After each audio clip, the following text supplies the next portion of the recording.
On the 7th of September, 1982, a fishing boat was found burning in the waters near Craig, Alaska. From a distance, it looked like a devastating accident. But when investigators finally reached the vessel, they discovered something far more disturbing.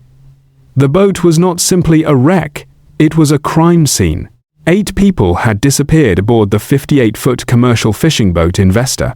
Among them were the vessel's 28-year-old captain, Mark Coulthurst, his pregnant wife, Irene, their 5-year-old daughter, Kimberly, their 4-year-old son, John, and 4 teenage crew members. By the time the fire was extinguished, the remains of the victims were so badly burned that identifying them would become a painstaking process. And what investigators eventually determined made the case even more horrifying. The people aboard the Investor had not died in an accident. They had been murdered.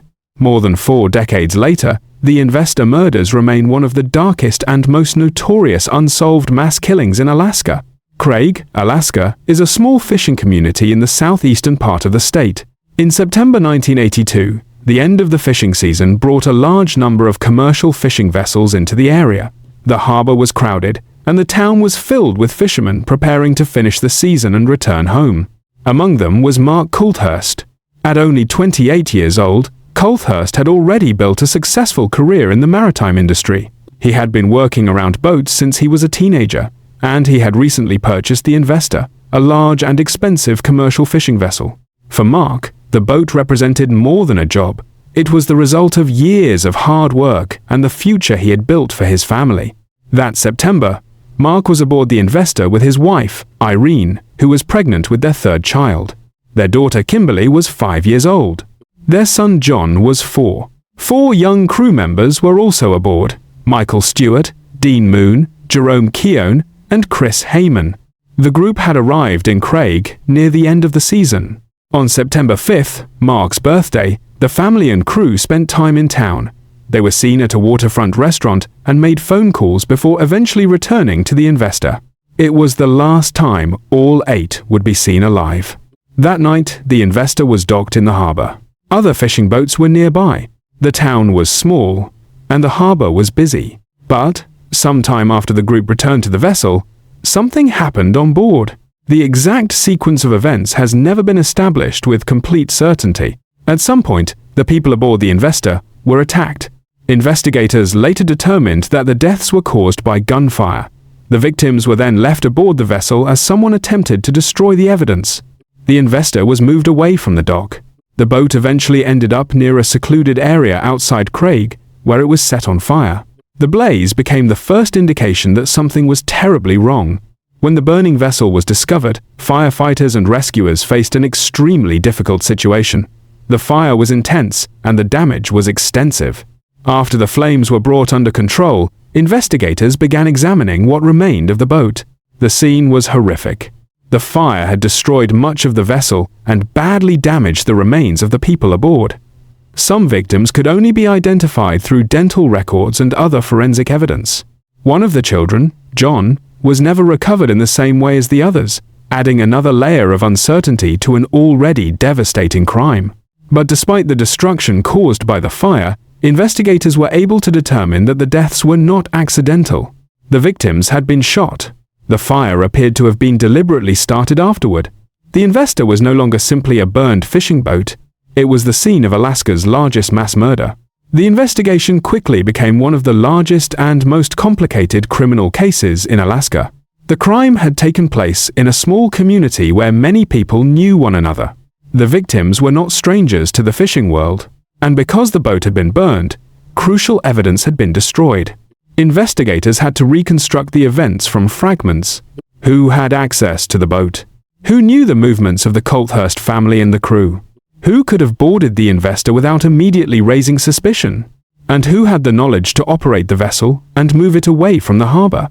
One name eventually became central to the investigation. John Kenneth Peel was a former crew member who had previously worked aboard the Investor. Prosecutors would later argue that Peel had a possible motive connected to his past relationship with Mark Coulthurst. But the case against him was largely circumstantial. There was no eyewitness who saw him commit the murders. The fire had destroyed much of the physical evidence, and the investigation itself would later come under serious criticism. In 1984, Peele was arrested and charged with the murders of all 8 victims, as well as arson. The case became a national sensation. The prosecution argued that Peele was responsible for the killings and the fire that followed, but the defense challenged the evidence, arguing that the case was built on assumptions and circumstantial connections rather than direct proof. The first trial lasted approximately 6 months. In the end, the jury could not reach a unanimous verdict. The result was a mistrial.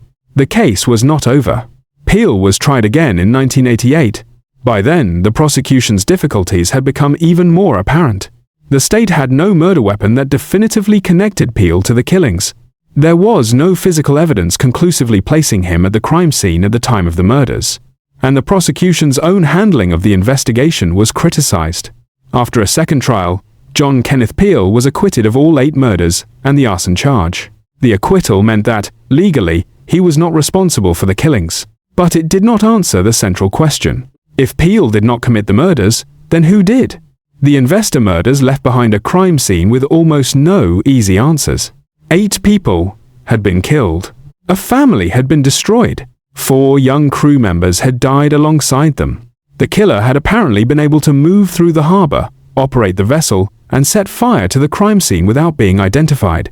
The fire had erased much of the evidence investigators needed most, and the trial of the only person ever charged ended without a conviction. For the families, the acquittal brought no real resolution. The question of who murdered Mark and Irene Coulthurst, their 2 children, and the 4 young crew members remained unanswered. The case became a symbol of how a crime could be enormous in scale, yet still leave behind so little certainty. The investor had entered Craig as a fishing boat carrying a family and a crew preparing to finish the season. Days later, it was a burned-out crime scene floating near the town. The 8 victims never received the justice their families had hoped for, and the person who killed them has never been convicted. Today, the investor murders remain one of Alaska's most notorious unsolved mass killings. The fire is long gone. The boat is gone. The witnesses have grown older, but the questions remain. Who boarded the investor that night? Who killed 8 people? And who set the vessel ablaze, believing that fire could destroy the truth? For more than 40 years, those questions have remained unanswered. And somewhere in the history of the investor murders, the identity of the killer may still be hidden in the evidence that survived the flames.